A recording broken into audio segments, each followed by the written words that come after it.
Okay, so let's just finish up this little owl. There we are.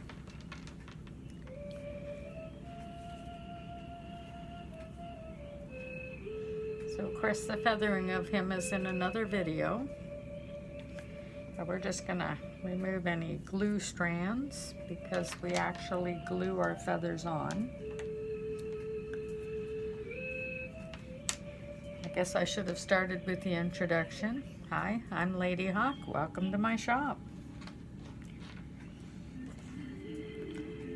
I learned to handcraft dream catchers from my grandmother. She taught me to handcraft them with love and to bless them, and so I do. She also taught me to do them in the Ojibwe style, which I also do. But this little owl here is my style with my flair, because everything that is old is new again, but we can always what's the word I'm looking for? I know it'll come to me later, but anyhow, this is only my second time doing a video. I'm teaching myself to do this, so I'm not exactly sure whether I'm doing it right.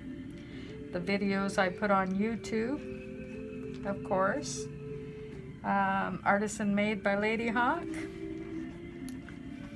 and hopefully I'm downloading them properly too.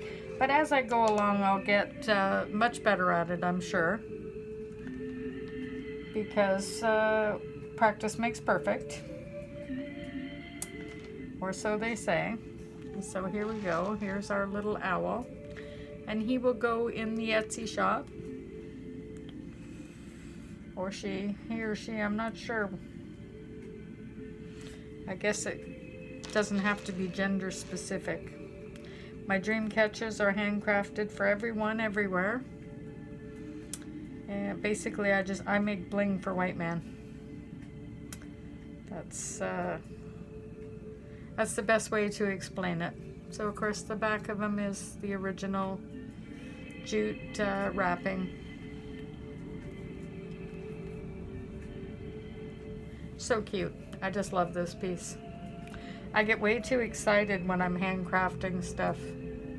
I love to see things come to life. That's my thing, and it's amazing to watch my hands create different things. I can see it in my mind, and it brings such joy to make my hands create what I can see in my mind. So y'all take care, because we care. We love you. Don't forget to subscribe, like the channel, share the channel. Don't tell your friends, tell your family. So that's our best advertising, is word of mouth. You tell everybody, and we will see you again. Take care.